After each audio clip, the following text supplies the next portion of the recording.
కోడికైతే మసాలా అయితే చాలా బాగా పట్టేసింది, ఎర్రగా అయితే ఉన్నది చూడండి. ఇప్పుడు దీని అయితే కాల్ చేద్దాం మనము. ఎలాగొస్తుంది ఏంటనేది నాతో పాటు మీరు కూడా చూసేయండి స్కిప్ చేయకుండా. వీడియో చూస్తున్నారు కానీ కామెంట్ చేసి లైక్ చేయండి, అలానే షేర్ కూడా చేయండి. కోడి అయితే చూడండి ఎలా కాకపోయిందో, పట్టుకుంటూ కోడి అయితే మంచిగా ఉడికిపోయింది. ఇంకా కొవ్వుస్ తీసుకొని కోడిని తింటే ఉంటది టేస్ట్ వేరే లెవెల్ అనుకో.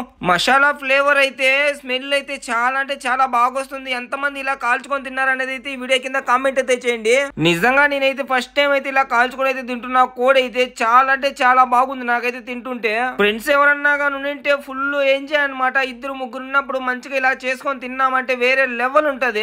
ఏం చేద్దాం, ఒక్కడనే ఉన్నా కాబట్టి ఏం చేయలేక మీతో పంచుకుంటున్నా నా వీడియోస్ మొత్తం. ఎలా కామెంట్ అయితే చేసేయండి. చికెన్ అయితే వేరే లెవెల్ ఉంది, స్మెల్ అయితే టేస్ట్ అయితే ఒక్కడనే ఉన్న బోర్ అయితే కొడుతుంది. మీరు కూడా వచ్చేయండి తినేద్దాం. ఏంట్రా రోజు బిర్యానీ లేదా చికెన్ మటన్ వీడియోస్ పెడుతున్నాం, ఇంక వేరే వీడియోస్ లేవు అనుకుంటున్నారా? ఉన్నాయి, కట్టలు తీద్దాం బయటికి. వీడియో ఎలా అనిపించిందో కామెంట్ అయితే చేసేయండి. ఓయమ్మా చానా చిన్న సెకల్ లేవురా నీలో.